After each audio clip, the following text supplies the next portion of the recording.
Vamos a hablar hoy con Mary Wild Behavior. Mary Wild Behavior. Wild Behavior significa comportamiento salvaje, pero de lo que estamos hablando es precisamente el comportamiento salvaje y por ahí vamos a empezar. Yo a Mary la descubrí, a Mary o Mary, la descubrí hace un par de años, pues ya soy etóloga y yo me hacía una emoción enorme porque yo quise ser etólogo cuando era joven, pero la carrera no existía en el mundo hispanoamericano en el que yo me movía, ¿no? Los etólogos venían todos de Alemania y ganaban premios Nobel. Conrad Lorenz, Karl von Frisch, Nico Timbergen. Entonces, pues bueno, finalmente me resigné a ser escritor, periodista y rockero de segunda, pero, pero he querido hablar con Mary, sobre todo con Mary, porque ella se dedica de manera especial a trabajar con esos animalitos que son nuestra vida. Ella es bióloga, es etóloga, está especializada en comportamiento canino y felino y se dedica a enseñar a los dueños lo que realmente necesitan sus mascotas. No es que sea adiestradora, es que informa qué es lo que necesitan tus mascotas y hace divulgación y es divulgación extraordinaria. Yo la he visto en su canal de Twitch sobre todo, pero dice que está ahora más, no, en TikTok y en Instagram. Y entonces, pues aquí está con nosotros Maya Behavior. ¿Cómo estás?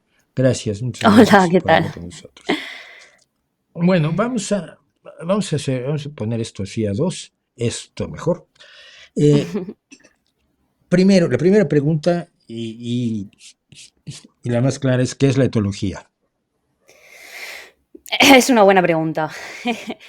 La etología es el estudio del comportamiento de los animales. Claro, esto implica que también en parte es el estudio del comportamiento humano, ¿vale?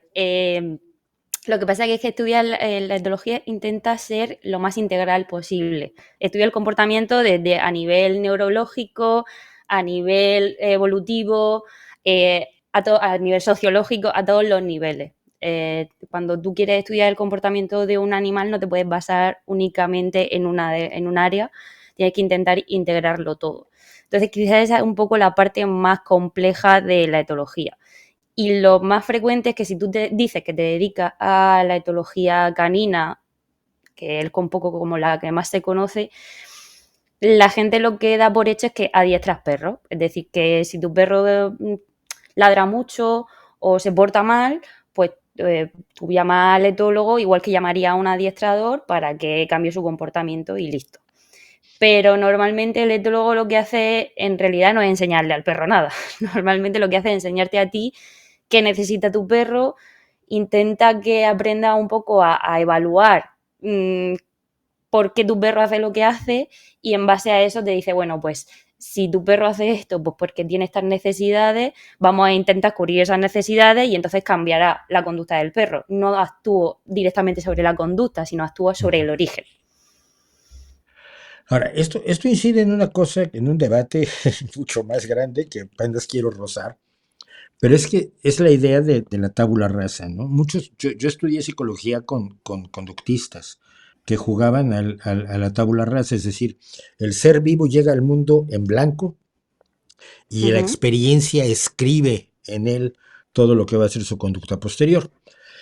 Cuando lo que sabemos, más allá de toda duda, y aunque algunos políticamente hoy lo tratan de negar, es que biológicamente tenemos una evolución conductual, como tenemos una evolución fisiológica y anatómica. Es decir, tenemos la evolución de la conducta para usar esa anatomía y esa fisiología. Y Uh-huh. esto, ¿qué tan claro? ¿Cómo lo podemos ver claramente en nuestros animalitos? A ver, esto lo podemos ver tanto en los animales como en nosotros. Al final hay un montón de comportamientos que son innatos. Los bebés recién nacidos saben buscar el pezón de la madre y chupar sin que nadie se lo haya enseñado. Fue el primero que investigó, los primeros que investigaron sobre estos temas, que fueron digamos, un poco los padres de la etología, que fueron Conrad Lorenz y Oscar Heinroth y toda esta gente, hablaba sobre esas conductas que tienen los patitos típicas, ¿no? Que salen en todas las películas de los patitos siguen a la primera cosa que se mueve. pues ese comportamiento es un comportamiento innato. Nadie te enseña a, a bostezar, nadie te enseña a un montón de cosas que son respuestas que tiene nuestro organismo o que son conductas que son biológicas, que están integradas en nuestra biología y no son, nadie te las ha enseñado, nadie te ha enseñado a hacer ciertas cosas que naturalmente te salen. Lo cual tampoco quiere decir que la biología sea determinante, Efectivamente, porque el efectivamente. individuo es resultado de la interacción entre su genética y Sí, su aquí entorno. a mí me gusta mucho el ejemplo de los pinzones, por ejemplo, ¿no?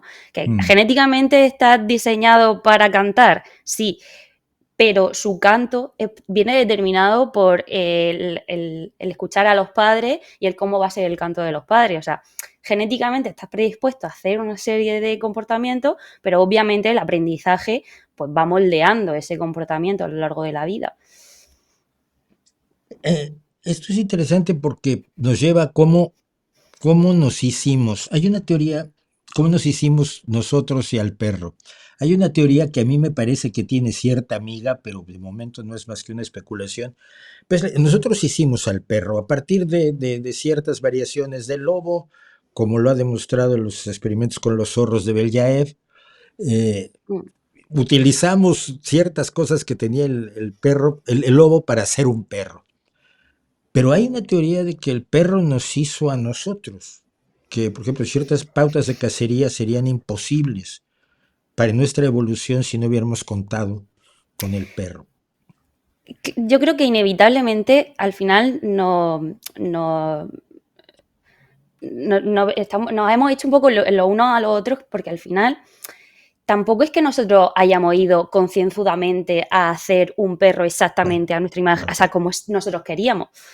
¿Vale? O sea, lo que nosotros hemos hecho es que, vale, pues resulta que en ciertas circunstancias nos ha sido útil tener al perro cerca para pues que nos ayude con la caza, que nos ayude en el pastoreo, que nos ayude a ciertas cosas, entonces hemos ido aprovechando los conocimientos que hemos ido teniendo para modificar esos comportamientos o para seleccionar aquellos que más nos interesaban.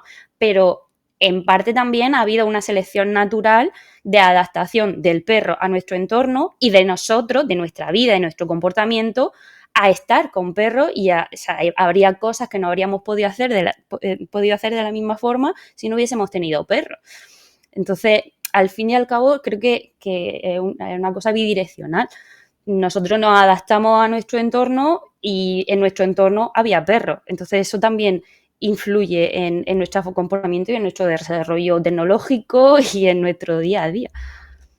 ¿Hay otra relación entre dos especies similar a la que tenemos nosotros con los perros?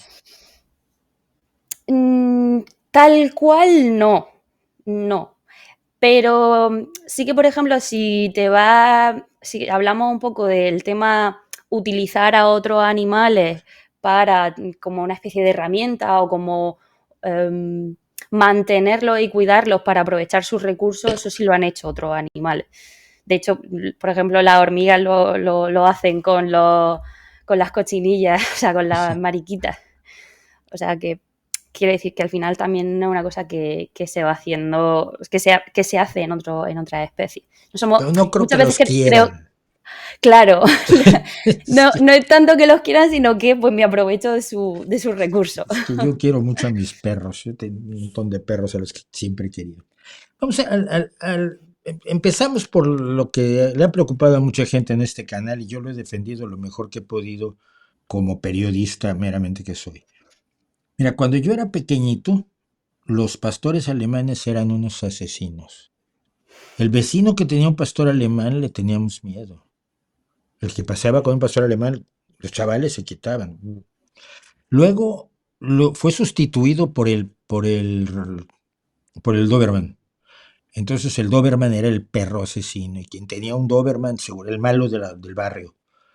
Luego fue sustituido por el Rottweiler en mi entorno, yo estoy hablando de México, pero creo que hay un elemento mundial. Y luego vinieron ya los Pitbulls. Uh -huh. ¿Existen los perros potencialmente peligrosos? ¿Podemos hablar de eso?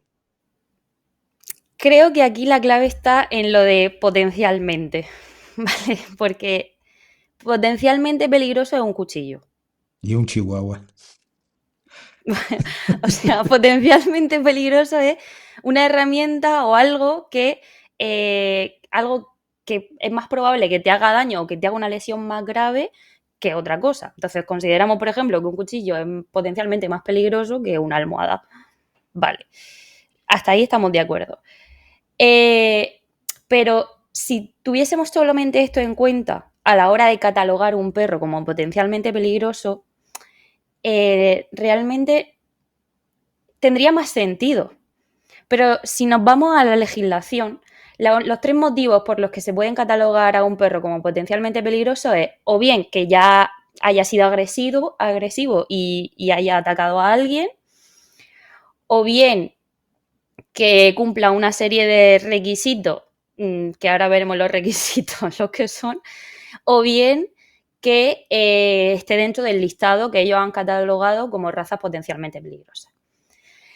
Los requisitos hacen referencia a la estructura corporal, digamos, del perro. Y hacen referencia pues, a la musculatura, que sean fuertes, a la forma de la cabeza, a cosas súper ambiguas como puede ser el pelo corto, que no entiendo qué relación hay entre que un perro pueda ser agresivo y tenga el pelo corto, y no hacen ninguna referencia a la personalidad del perro, digamos, al carácter del perro, salvo que dice, hay un punto, digamos, que dice marcado carácter y fuerte valor, que no se puede ser más ambiguo, porque no sé qué significa exactamente Es marcado totalmente carácter y fuerte subjetivo. valor.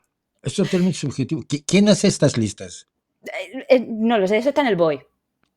Esa es la ley, yo lo he sacado del BOE. Uf. Entonces, ese tipo de características son las que se supone que si las recoge toda o la mayoría un perro, pues se cataloga como potencialmente peligroso. Pero como vemos, realmente no siento que haga referencia a nada objetivo, ¿no? Objetivamente, pues, por ejemplo, un San Bernardo es más peligroso que un chihuahua, porque objetivamente si se pone agresivo, te puede arrancar la cara de un bocado. Pero el chihuahua no, ¿vale? Pero el San Bernardo no está dentro de las razas catalogadas como potencialmente peligrosas.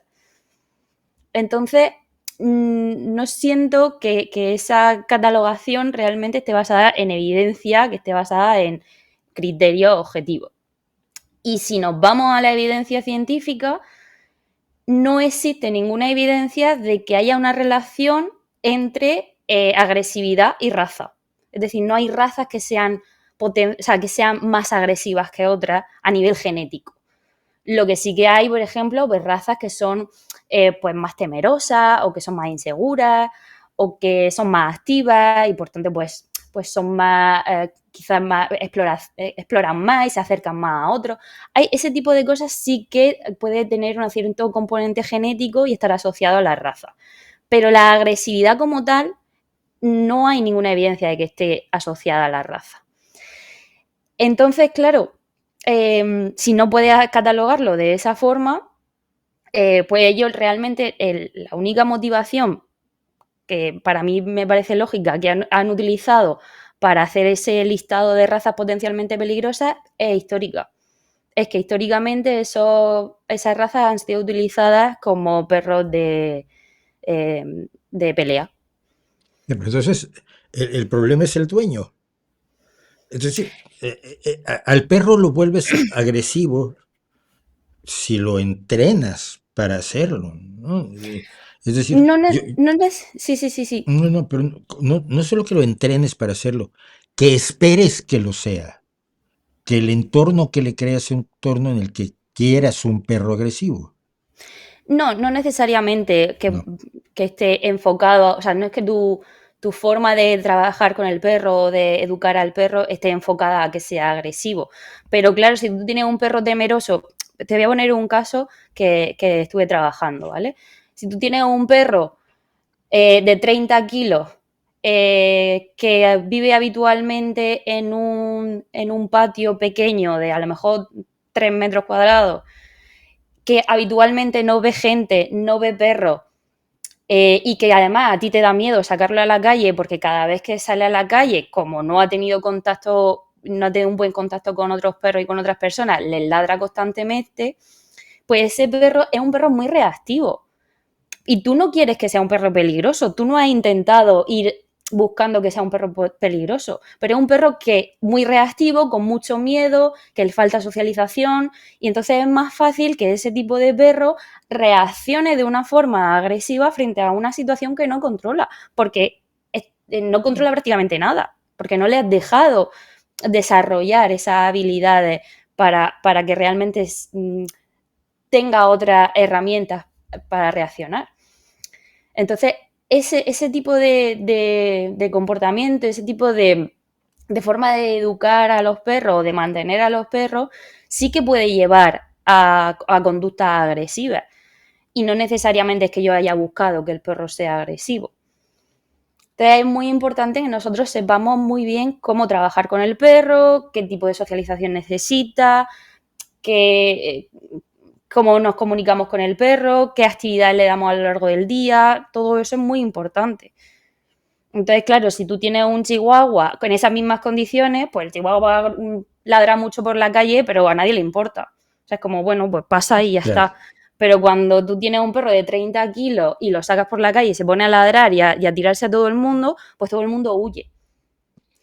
Claro, es que es lo que ha pasado con las razas que han sido catalogadas como potencialmente peligrosas, que ya te digo, mi sensación es más que han sido catalogadas esas razas específicas por una cuestión histórica, por una cuestión de han sido utilizadas a lo largo de la historia como perros de pelea. Mm.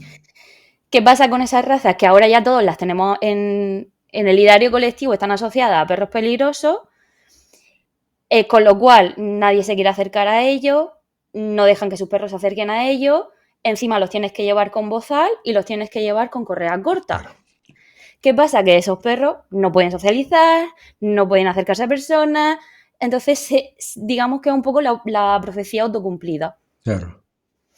Como no le has dado las herramientas necesarias para que sea un perro estable, es más fácil que esos perros se vuelvan perros inestables, reactivos y que por tanto puedan acabar mordiendo, puedan acabar agrediendo.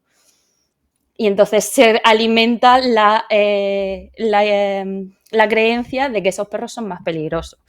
Sí. Pero fíjate que hasta qué punto ha llegado un poco también la idea de que perros son peligrosos y que perros no, en base también a su aspecto físico. Y entonces tenemos muy claro que, por ejemplo, un pitbull o un rottweiler está catalogado como peligroso. Pero es que dentro de ese listado, por ejemplo, también está el Akita Inu. Y el Akita Inu es hachiko. Sí, sí, sí. Y todo el mundo tiene asociado hachiko a un perro súper adorable, que es muy fiel y que es muy mono. Y a ese perro nadie lo tiene asociado con un perro potencialmente peligroso, pero Claro. técnicamente también debería ir con correa corta y con bozal. Ujú. O sea, Muy- ha sido un poco todo. Fíjate que ha sido un poco todo que ha hecho que al final haya ciertas razas que las tengamos un poco sentenciadas. Porque alguna vez yo aquí pasé una serie de fotografías porque decía yo, mis hijas mayores fueron criadas por un boxer maravilloso que realmente las cuidaba hasta de mí, Ujú. que esto bien. Pero puse aquí una serie de fotografías de principios del siglo XX donde el perro nana por excelencia era el pitbull. Y todos los bebés están fotografiándose con unos pitbulls que les sacan 2 dedos de estatura sentados. Y dices tú, ¿cómo cambió esa percepción respecto de una raza? Pero además yo, vamos, si uno se acerca a un pitbull, es lo más dulce que hay, punto, como todo perro, si ha sido tratado como todo perro.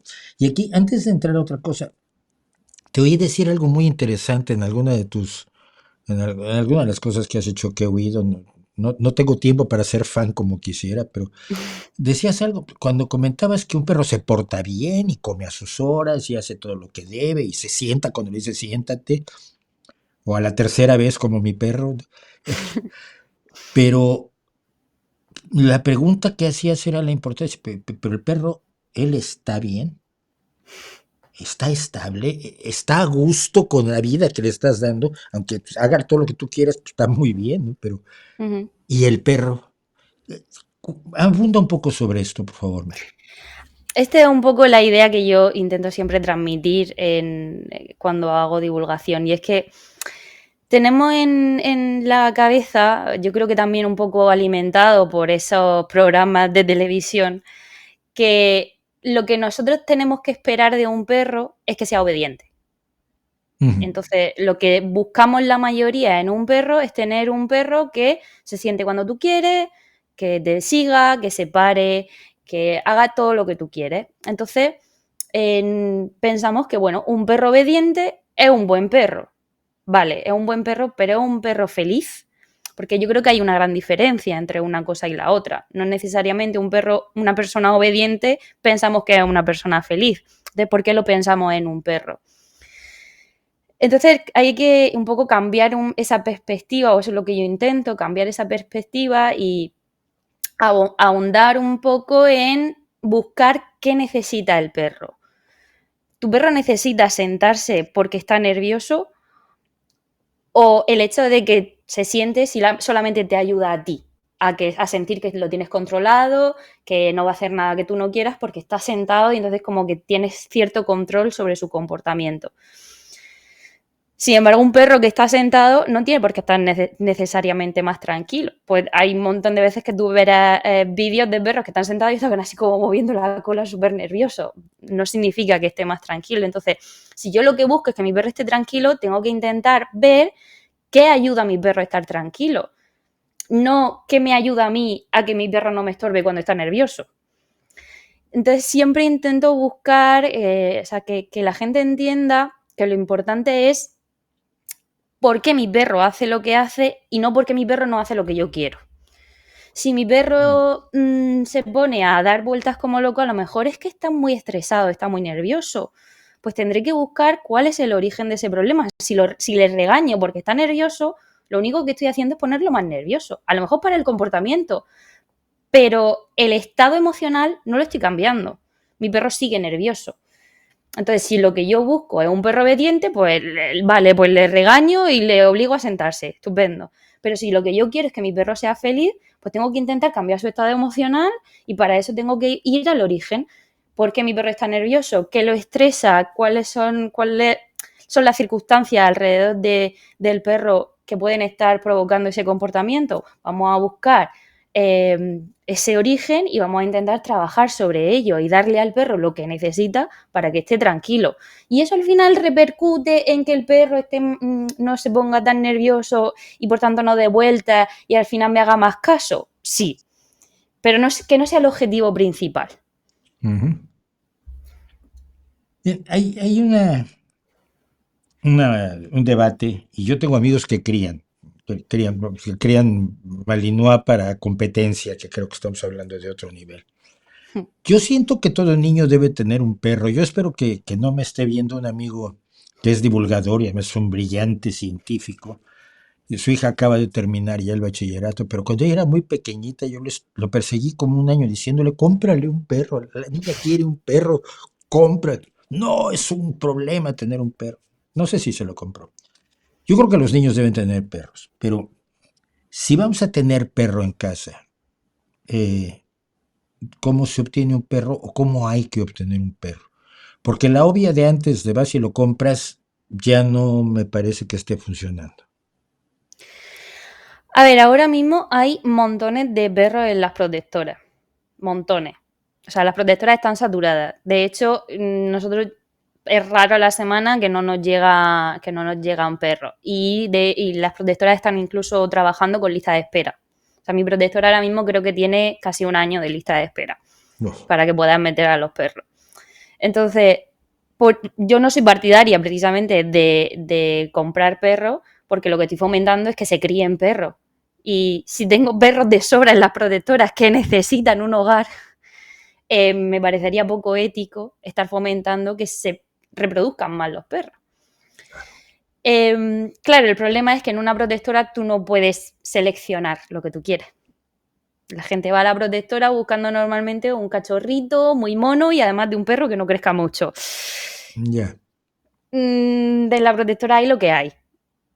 Y a lo mejor no puedes elegir exactamente el perro que tú quieres. Entonces hay mucha gente que por eso decide ir a un criador directamente. Pero si queremos precisamente bajar ese volumen de perros y de gatos que hay en las protectoras, pues quizás tendremos que cambiar un poquito el chip y en vez de pensar en qué necesito, o sea, qué quiero yo de un perro, es que me puede ofrecer el perro a mí. A lo mejor un perro cachorro te da una serie de problemas que ahora mismo tú no puedes gestionar porque tienes trabajo, no puedes dedicarle una semana a la adaptación del perro, que sería lo ideal. claro, Si tú consigues un cachorro, mínimo, tendrías que estar una semana o dos sin trabajar adaptando el cachorro a tu casa. claro. Y eso no lo hace nadie realmente.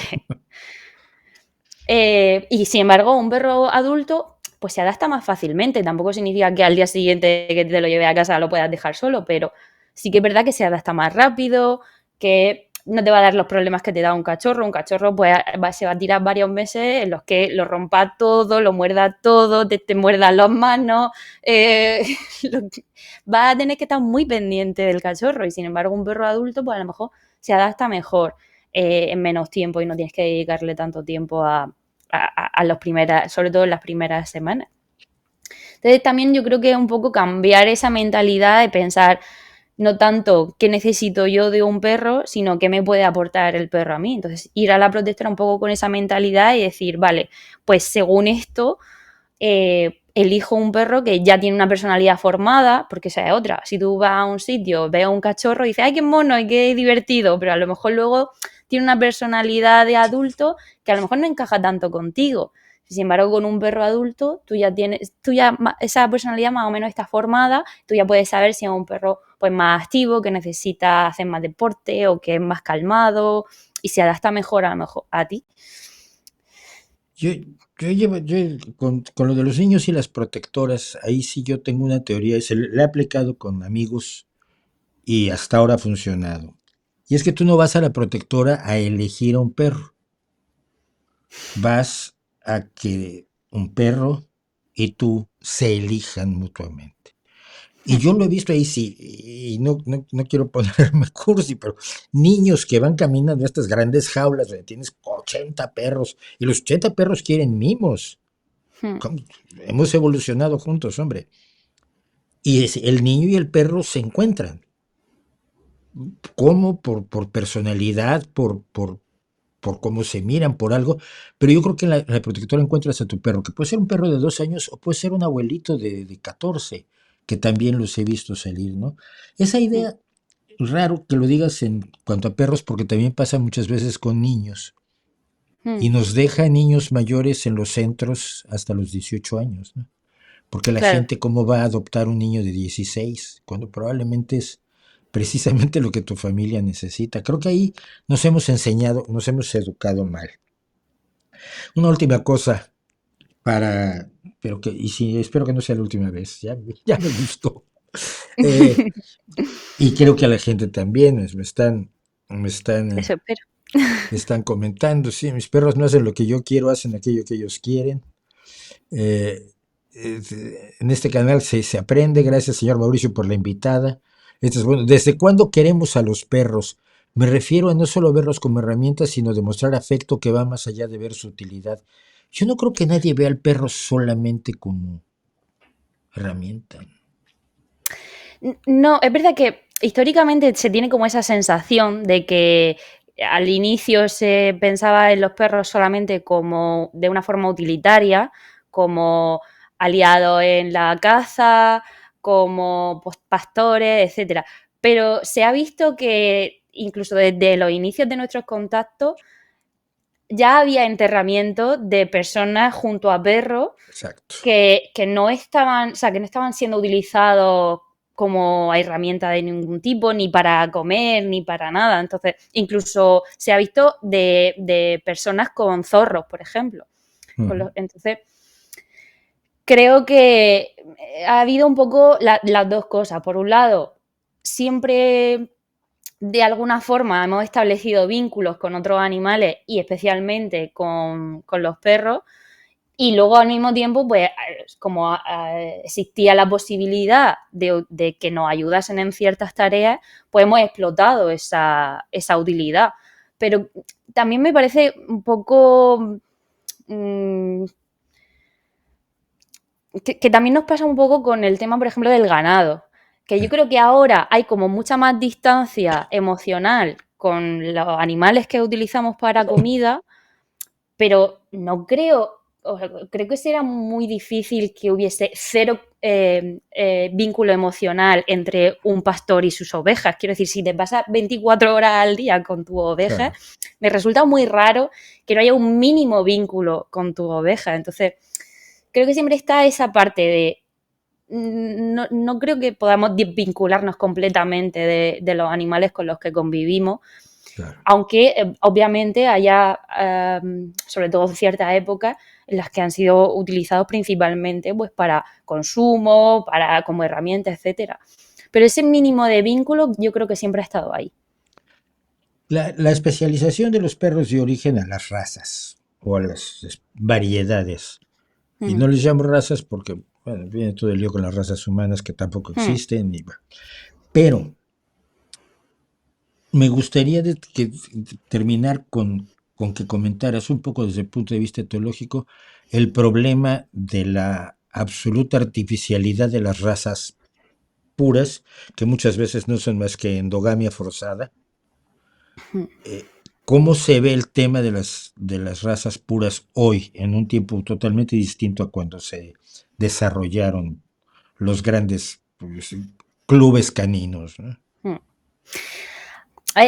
Realmente, si tú vieras una raza, o lo que hoy se considera una raza pura de una raza concreta con respecto a lo que se consideraba hace 50 años, es muy diferente, porque al fin y al cabo es imposible que haya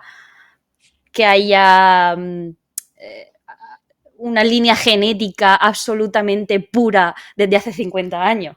¿Vale? Entonces sí que, por ejemplo, para considerarlo raza pura creo que tiene que haber como 4 generaciones o algo así de esa raza que solamente se haya cruzado con esa misma raza. Pero es lo que tú dices, al final muchas veces lleva a endogamia y todos sabemos lo que ocurre con la endogamia. Aparte de que se ha ido forzando tantísimo las razas para que tengan un aspecto concreto y para que tengan una forma concreta, que ha llegado a un punto en que ya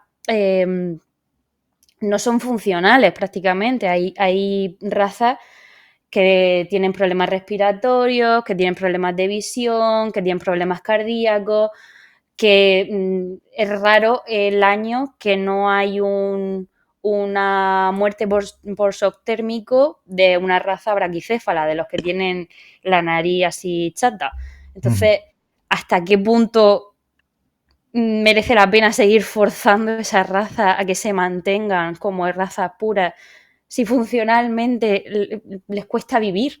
Es que Es que hay sí. razas a las que les cuesta vivir. No, yo a día de hoy no entiendo muy bien cuál es la necesidad de mantener una raza pura, porque además ese tipo de razas con más frecuencia acaban teniendo problemas físicos, acaban teniendo enfermedades, etcétera. Entiendo que a lo mejor en su momento tenía sentido, pero a día de hoy no entiendo muy bien cuál es la utilidad de seguir manteniendo razas puras. ¿Con qué objetivo? Pues muchísimas gracias, Mary Wild Behavior. ¿Dónde te puede encontrar la gente? Porque ahora va a haber gente que te va a querer encontrar, espero. Pues sobre todo estoy más activa en Twitter, como Wild Behavior, como pone aquí igualmente. También estoy haciendo pequeños cortos, lo que pasa es que ahora estoy un poco más parada, haciendo cortos en YouTube, en TikTok y en Instagram. Y los directos por ahora los tengo parados porque no me da el tiempo. Pero sí, en Twitter es donde más activa estoy normalmente. Porque me Pues resulta más rápido al final. ya lo saben, infórmense de cómo ser felices pareciendo feliz a su perro y no otra cosa. Mary, muchísimas gracias por acompañarnos, de verdad. Mucha suerte, siga Gracias a ti por adelante porque invitarme. hace falta la divulgación que tú haces. Hasta luego. Muchísimas gracias. Hasta luego. Y así, pues, terminamos esta historia, esta conversación que a mí me parece fundamental porque luego tenemos perros y no sabemos qué tenemos ni lo que hacemos con ellos. Es verdaderamente alucinante, ¿no? Me resultó muy interesante. Dice Julio Sánchez, muy interesante la entrevista con Mary Well Behavior, gracias. Está el programa TNR para perros, gatos y conejos a nivel mundial y solo faltan más fondos y arrendamientos que permitan mascotas en las viviendas.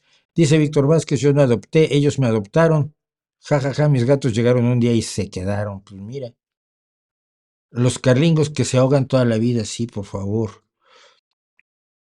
Los chuchos como salvadores y reservorios genéticos del mestizaje. Sí, pero el perro cruce de perro con perra es el que funciona mejor, creo yo, ¿no? Los perros cada vez causan más problemas entre las ciudades, entre vecinos, playas, todo lleno de orines. O sea, tú lo que estás diciendo es que los dueños de los perros se comportan mal. El problema son los perros. Los perros no están ahí solos y no van a orinar allí porque se les ocurre, o que los deja su dueño. Tu problema son los dueños. Entonces, antes de ponerte a matar perros, ponte a denunciar a los dueños. Trata un perro como un humano y el perro te tratará como perro. No sé. ¿Cómo abordar emocionalmente la vejez de nuestros perros? Y esa es una gran pregunta que habría que hacerle algún día también a Mary. Yo soy malo para eso y obviamente, he estado en la muerte de varios de mis perros. En la pandemia concretamente se puso muy mal por un problema de artrosis.